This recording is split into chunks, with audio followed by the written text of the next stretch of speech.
السلام علیکم ورحمۃ اللہ وبرکاتہ۔ الحمد للہ رب العالمین والصلاة والسلام علی رسولہ الکریم وعلی آلہ وصحبہ اجمعین ومن تبعہم بإحسان الی یوم الدین، اما بعد۔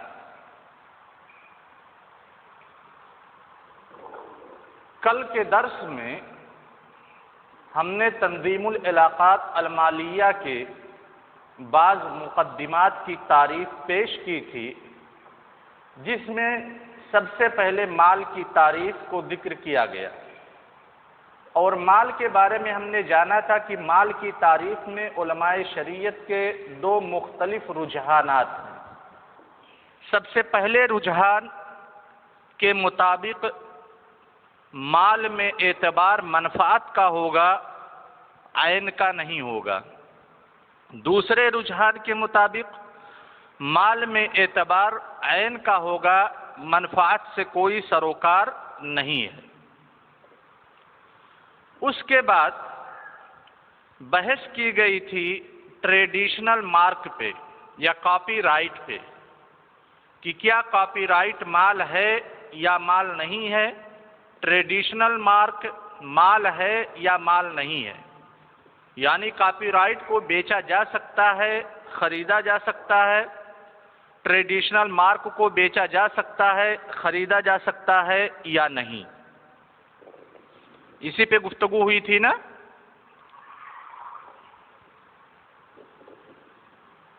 کل جہاں پہ ہم نے بات ختم کی تھی یہ تھا کہ جو ٹریڈیشنل مارک ہیں، یعنی العلامہ التجاریہ، یا پھر جو کاپی رائٹس ہیں یعنی حقوق الملکیہ الفکریہ، ان کی حفاظت اور ان کو محفوظ رکھنے پر تمام علماء شرع نے جواز کا فتویٰ صادر کیا ہے، اور دو دلیلیں بھی پیش کی گئی تھی اس تعلق سے اللہ کے رسول صلی اللہ علیہ وسلم کی احادیث مبارکہ میں سے، جو کہ صحیح تھی۔ سب سے پہلی دلیل یہ تھی من سبق الی ما لم یسبق الیہ مسلم فہو احق بہ، اور دوسری دلیل تھی اطیب الکسب عمل الرجل بیدہ۔ اب ہم ذرا اس معاملے پر آتے ہیں کہ کیا جو ٹریڈیشنل مارک ہے، جو کاپی رائٹس ہیں، جو لوگوز ہیں کمپنیوں کے یا جو فارمولے ہیں کمپنیوں کے، اگر فقہ کے نقطہ نظر سے دیکھیں، علماء شریعت کے نقطہ نظر سے دیکھیں، تو اس مسئلے کو، چونکہ یہ مسئلہ حقوق ملکیہ کا، کاپی رائٹس کا یا ٹریڈیشنل مارک کا، یہ مسئلہ جدید ہے۔ ہمارے علماء کرام کے زمانے میں، قدیم زمانے میں یہ مسئلہ موجود نہیں تھا، تو کیسے اس مسئلے کو ہم اپنے فقہی کتابوں میں موجود مسائل پر کیسے اس مسئلے کی تطبیق دے سکتے ہیں، یعنی کیسے اس مسئلے کی ہم تکییف فقہی کر سکتے ہیں۔ بات سمجھ میں آ رہی ہے؟ ہلو، سمجھ میں آ رہی ہے؟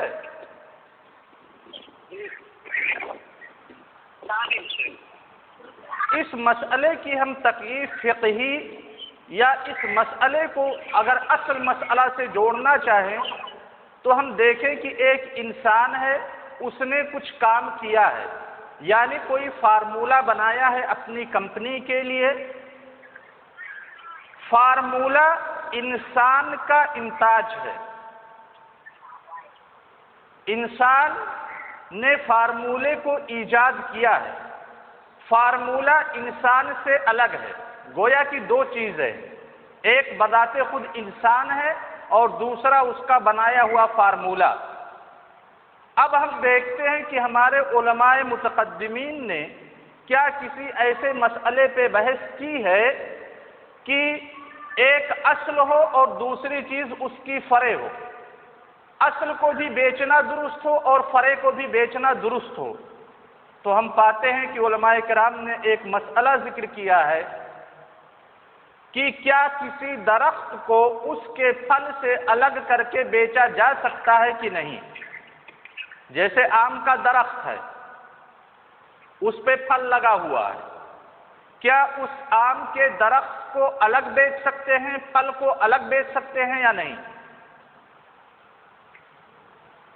پھل کو منفصل کر کے شجر سے بیچا جا سکتا ہے یا نہیں؟ تو ہم جب اس مسئلے پر گفتگو کرتے ہیں، اپنے علماء متقدمین اور فقہاء کرام کے اقوال کو دیکھتے ہیں، تو وہ لوگ کہتے ہیں کہ اگر پھل کو شجر سے منفصل کر لیا جائے، پھل کو علیحدہ بیچا جائے اور درخت کو علیحدہ بیچا جائے تو کوئی قباحت نہیں، جائز ہے۔ لہذا پتہ یہ چلا کہ جو حقوق ملکیہ ہیں، کاپی رائٹس ہیں، ٹریڈیشنل مارکس ہیں، ان کو بھی انسان اگر بیچنا چاہے تو بیچ سکتا ہے، جائز ہے۔ کیوں جائز ہے؟ کیونکہ یہ انسان کی کاوش کا نتیجہ ہے جو انسان سے منفصل ہے۔ گویا کہ copy rights, traditional marks, logos, حقوق ملکیہ یہ آم کے پھل کے مشابہ ہیں جن کو علیحدہ طور پہ بیچا جا سکتا ہے۔ سمجھ میں آئی بات؟ یہ تمام ٹریڈیشنل مارک کی ہو گئی یا حقوق ملکیہ کی ہو گئی، حق تالیف کی ہو گئی، لوگوز کی ہو گئی، ان کی خرید و فروخت کی جا سکتی ہے۔ مسئلہ آ کر کے شرعی علوم کی کتابوں پہ رک جاتا ہے، کیونکہ شرعی علوم کی جو کتابیں ہیں، مثال کے طور پہ آپ نے کوئی تفسیر لکھی، کیا اس تفسیر کو آپ بیچ سکتے ہیں کہ نہیں؟ ظاہر سی بات ہے، تفسیر کی جو حیثیت ہے وہ حیثیت سیمسنگ کمپنی کے ٹریڈ مارک کی نہیں ہے۔ سیمسنگ کمپنی کا ٹریڈ مارک مکمل طور پہ دنیاوی معاملہ ہے، کسب معاش کا مسئلہ ہے، اور تفسیر جہاں کسب معاش کا مسئلہ ہے وہیں پہ شرعی علم سے بھی متعلق ہے۔ تو کیا شرعی علم پر اگر کوئی آدمی کتاب لکھے، تصنیف کرے کسی کتاب کی، تو کیا اس کتاب کو وہ بیچ سکتا ہے کہ نہیں؟ اگر غیر شرعی علوم ہے تو پھر اس کو بیچ سکتا ہے، تمام علماء کا تقریباً اتفاق ہے سوائے بعض فقہائے حنفیہ کو چھوڑ کر کے۔ لیکن شرعی علوم میں اگر کوئی کتاب ہو تو اس کو بیچ سکتے ہیں کہ نہیں، یہ محل نزاع ہے علماء کرام کے مابین۔ سمجھ میں آئی بات؟ اور سبب اختلاف کیا ہے؟ سب سے پہلے ہم اقوال جان لیتے ہیں۔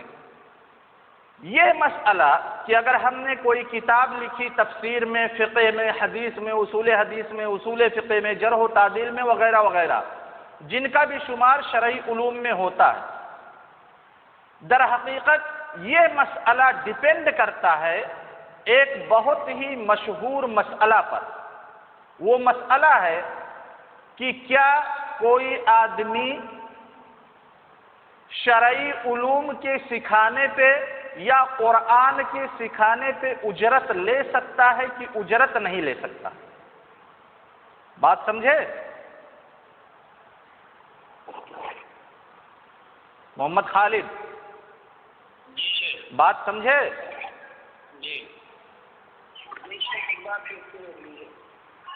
اگر تفسیر میں کوئی آدمی کتاب لکھتا ہے یا علم شرعی میں کوئی کتاب لکھتا ہے تو کیا وہ حق ملکیت، یعنی جیسے میں نے کتاب لکھی اور پھر اس کتاب کو ہم نے دے دیا مکتبہ الفہیم کو، مکتبہ الفہیم سے ہم نے 1,00,000 روپے لے لیے اور مکتبہ الفہیم کو اختیار دے دیا کہ جتنا نسخہ آپ کو چھاپنا ہے، پبلش کرنا ہے، آپ پبلش کیجئے، نشر کیجئے، مجھ سے کچھ لینا دینا نہیں ہے، کیونکہ یہ کتاب میں آپ کو بیچ چکا ہوں، حق ملکیت میں نے بیچ دی ہے، حق تالیف ہم نے بیچ دی ہے۔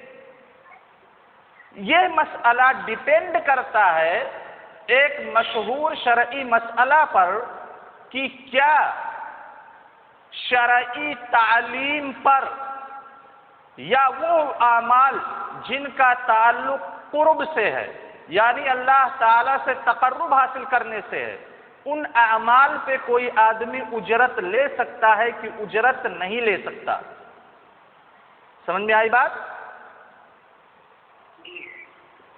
تو یہ حق تعلیف ڈیپینڈ کرتا ہے اس مسئلے پہ کہ کیا شرعی تعلیم پہ اجرت لیا جا سکتا ہے کہ نہیں. اور یہ مسئلہ علماء کرام کے مابین بہت ہی مشہور ہے. اختلاف پایا جاتا ہے ہمارے فقہائے کرام کے مابین دو قول میں. سب سے پہلا قول یہ ہے کہ عوض یعنی شرعی علوم کو سکھلانے کے لیے ایک آدمی عوض لے سکتا ہے، معاوضہ لے سکتا ہے. یہ جمہور اہل علم کا قول ہے. مالکیہ، شافعیہ، حنابلہ کا اور حنفیہ کے نزدیک جو متأخرین احناف ہیں ان کا بھی یہی قول ہے، جمہور اہل علم کا. سمجھ گئے؟ نہیں سمجھے اس کو؟ جو شرعی علوم کو سکھلانے کے لیے معاوضہ لے سکتا ہے اس کا قول ہے. مطلب یہ جمہور اہل علم کا قول ہے، مالکیہ، شافعیہ، حنابلہ اور متأخرین علماء احناف کا. دوسرا قول اس کے خلاف ہے کہ شرعی علوم کی تعلیم پہ معاوضہ نہیں لے سکتے. یہ قول ہے مطلقاً احناف کا، یعنی جو متقدمین احناف ہیں، اور امام احمد رحمہ اللہ سے ایک روایت ہے. یہاں تک بات سمجھ میں آ گئی؟ اب آگے منتقل ہوتے ہیں ادلہ کی طرف. راجح قول کے مطابق جو جمہور کا مسلک ہے وہی راجح ہے کہ شرعی علوم کی تعلیم پہ اجرت لے سکتے ہیں. تو اگر شرعی علوم کی تعلیم پہ اجرت لے سکتے ہیں تو نتیجہ یہ نکلتا ہے کہ آپ اپنی حق ملکیت یعنی حق تالیف کو بیچ سکتے ہیں اور اس کے مقابلے میں پیسہ لے سکتے ہیں. سمجھ گئے نا؟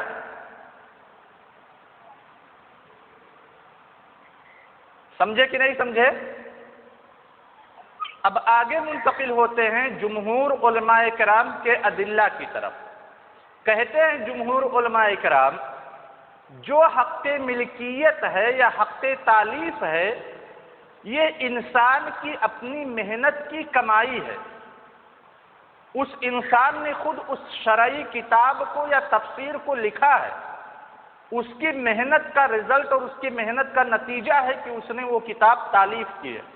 لہذا جو کچھ اس کے افکار کتاب میں موجود ہے ان افکار میں وہ آدمی مطلق آزاد ہے، جیسا چاہے تصرف کر سکتا ہے. اگر چاہے تو خیرات کر دے، چاہے تو معاوضہ لے، چاہے تو بیچے، چاہے تو کسی کو ہبہ کر دے. بات سمجھے؟ اور اللہ کے رسول صلی اللہ علیہ وسلم کی حدیث من سبق الی ما لم یسبق الیہ مسلم فہو احق بہ. لہذا دوسرے مسلمانوں سے جس آدمی نے تفسیر میں کتاب لکھی، تفسیر موضوعی پہ کتاب لکھی، دوسرے لوگوں سے یہ آدمی سبقت لے گیا تفسیر موضوعی پہ کتاب لکھنے کی وجہ سے، اپنے فکر کو، اپنے افکار کو کتابی ڈھانچے میں ڈالنے کی وجہ سے. لہذا وہ آدمی مستحق ہے، جو چاہے وہ تصرف کر سکتا ہے. دوسری ایک حدیث ہے حضرت عبداللہ ابن عباس رضی اللہ تعالیٰ عنہ کی رقیہ کے سلسلے میں، جھاڑ پھونک کے بارے میں. اللہ کے رسول صلی اللہ علیہ وسلم ارشاد فرماتے ہیں ان احق ما اخذتم علیہ اجرا کتاب اللہ. یہ حدیث بہت ہی مشہور ہے کہ ان احق ما اخذتم علیہ اجرا کتاب اللہ، کہ اجر لینے کے تم لوگ سب سے زیادہ، اجرت لینے کے تم لوگ سب سے زیادہ جس چیز پر مستحق ہو وہ اللہ تبارک و تعالیٰ کی کتاب ہے. لہذا نبی کریم صلی اللہ علیہ وسلم نے قرآن کے ذریعہ سے رقیہ کرنے پر اجر لینے کو، اجرت لینے کو، معاوضہ لینے کو جائز قرار دیا. سمجھ گئے نا؟ لہذا جمہور علماء کرام کہتے ہیں جب ہاں قرآن کی آیت، یہ مشہور حدیث ہے رقیہ کے سلسلے میں کہ گئے تھے قبیلے کے پاس، وہاں کے سردار کو بچھو نے ڈنک مار دیا تھا، پہلے ان لوگوں نے مطالبہ کیا تھا ضیافت کا، ان لوگوں نے انکار کر دیا تھا، سردار کے قبیلے کو ڈنک مار دیا بچھو نے. پھر پتہ چلا کہ مسلمانوں کا جو وفد آیا اس میں کوئی آدمی علاج کرتا ہے، وہ لوگ آئے، مشہور ہے واقعہ، سمجھ گئے نا. تو اسی حدیث میں اللہ کے رسول صلی اللہ علیہ وسلم نے فرمایا کہ اگر اجرت تم لینا چاہتے ہو تو اجرت کی سب سے زیادہ حقدار اللہ تبارک و تعالیٰ کی کتاب پر ہو. لہذا جمہور علماء اکرام کہتے ہیں کہ جب قرآن کے مقابلے میں اجرت لے سکتے ہیں، معاوضہ لے سکتے ہیں، سنت کے مقابلے میں تو سنت کے مقابلے میں معاوضہ بدرجہ اولا لے سکتے ہیں. اور جب قرآن اور سنت کے مقابلے میں معاوضہ لے سکتے ہیں تو دیگر جو شرعی علوم ہے جو ان کی فرع ہیں، چاہے وہ تفسیر ہو، چاہے وہ مصطلح الحدیث ہو، چاہے اصول حدیث ہو، اصول فقہ ہو، یہ ساری کی ساری علوم مساعد ہیں، وسائل ہیں قرآن اور سنت کو سمجھنے کے لیے. قرآن اور سنت اصل ہیں، باقی علوم فرع ہیں. تو جب اصل پہ عوض لیا جا سکتا ہے، معاوضہ لیا جا سکتا ہے، قیمت لی جا سکتی ہے، تو فرع پر معاوضہ اور قیمت بدرجہ اولا لی جائے گی. سمجھ گئے نا؟ ایک تیسری حدیث ہے، تیسری دلیل سہل بن سعد الساعدی رضی اللہ تعالی عنہ کی حدیث ہے. اللہ کے رسول صلی اللہ علیہ وسلم کا قول ہے اس شخص کے بارے میں جس کی شادی آپ نے قرآن کے عوض کروا دی تھی. ایک غریب آدمی تھا، اللہ کے رسول صلی اللہ علیہ وسلم نے کہا جا کر کے دیکھو التمس ولو خاتما من حدید. وہ اپنے گھر میں گیا، کچھ نہیں پایا. کہا اللہ کے رسول صلی اللہ علیہ وسلم میں کچھ نہیں پایا. تو اللہ کے رسول صلی اللہ علیہ وسلم نے آخر میں کیا کہا تھا اس آدمی سے؟ قد زوجتکھا بما معک من القرآن، کہ اس عورت کی شادی میں تم سے کروا رہا ہوں اور مہر میں کیا متعین کر رہا ہوں؟ قرآن کریم. ٹھیک ہے. تو جب قرآن کریم کی تعلیم یہ معاوضہ بن سکتی ہے فروج کے حلال کرنے میں، یعنی شرمگاہوں کے حلال کرنے میں مہر کے طور پہ، تو پھر بدرجہ اولا اس تعلیم کی نشر و اشاعت پہ معاوضہ لینا درست ہے. بات سمجھ میں آئی؟ جو چوتھی دلیل ہے، کہتے ہیں کہ جو انتاج فکری ہے، انتاج فکری مطلب حق جو تالیف ہے، جو آپ کی سوچ کی، آپ کے فکر کی پیداوار ہے، جو انتاج فکری ہے یہ ایک منفعہ ہے، ایسا منفعہ جس کی قیمت ہے. سمجھ میں آئی بات نا؟ نہیں سمجھ میں آیا شیخ. کہتے ہیں انتاج فکری میں منفعت پایا جاتا ہے. فائدہ ہے کہ نہیں؟ یہ کوئی کتاب آپ لکھیں گے، فائدہ ہے اس کتاب کے لکھنے میں کہ نہیں؟ بذات خود آپ کا فائدہ ہے، جو دوسرے لوگ پڑھیں گے ان کا فائدہ ہے. تو حق تالیف میں یا انتاج فکری میں منفعت پایا جاتا ہے. اور مال کی ہم نے تعریف کیا پڑھی تھی پہلے اتجاہ کے مطابق کہ مال کی تعریف میں اعتبار منفعت کا ہوگا. لہذا جب انتاج فکری میں منفعت پایا جاتا ہے تو یہ مال ٹھہرا. اور مال در حقیقت جو کماتا ہے اسی کا ہوتا ہے. سمجھ میں آئی بات نا؟ یہی اصل ہے کہ جو آدمی کمایا ہے مال اسی کے اختیار میں ہے، یہ اصل ہے. لہذا اس اصل سے اس وقت تک منتقل نہیں ہوا جائے گا جب تک کہ کوئی قاطع دلیل نہ آ جائے. یہ کہہ دے کہ نہیں یہ مال آپ نے کمایا ہے لیکن اس میں حق دوسروں کا بھی ہے یا دوسرے کا یہ حق ہے، تو ایسی کوئی دلیل موجود نہیں ہے جو اشارہ کرتی ہو کہ حق ملکیت یا حق تالیف یا حق تصنیف یا ٹریڈیشنل مارک یا لوگوز یہ انسان کے اپنے ہاتھ کی کمائی تو ہے لیکن دوسرا آدمی اس میں تصرف کرنے کا اختیار رکھتا ہے. اس بحث کو ختم کرتے ہیں. ہاں جو سارے علوم سکھلانے کی وجہ نہیں لے سکتے ہیں اس مبحث کا خاتمہ ہم کرتے ہیں یا اس موضوع کا اختتام کرتے ہیں اسلامک فقہ اکیڈمی مکہ مکرمہ کے قرارداد کے ساتھ۔ اسلامک فقہ اکیڈمی مکہ مکرمہ نے چند قرارداد پیش کی، حقوق ملکیہ کو لے کر کے، حقوق ملکیہ فکریہ کو لے کر کے، ٹریڈیشنل مارکس کو لے کر کے۔ کہا سب سے پہلے، یار آواز کیسی سب آ رہی ہے؟ کہا کوئی بھی ٹریڈیشنل اگر مارک ہے یا پھر ٹریڈیشنل اس کا عنوان ہے یا پھر علامہ تجاریہ، تالیف، اختراع، ابتکار، یہ سارے کے سارے حقوق ان کے مالکین کے ساتھ مختص ہیں، جن کی موجودہ عرف میں، موجودہ دور میں ان ساری چیزوں کی ایک مالی حیثیت ہے، لوگ اسے مال تصور کرتے ہیں، لہذا یہ سارے کے سارے حقوق شرعاً معتبر ہیں۔ ان حقوق پہ اعتداء اور دوسروں کی طرف سے تجاوز قطعاً درست نہیں ہے۔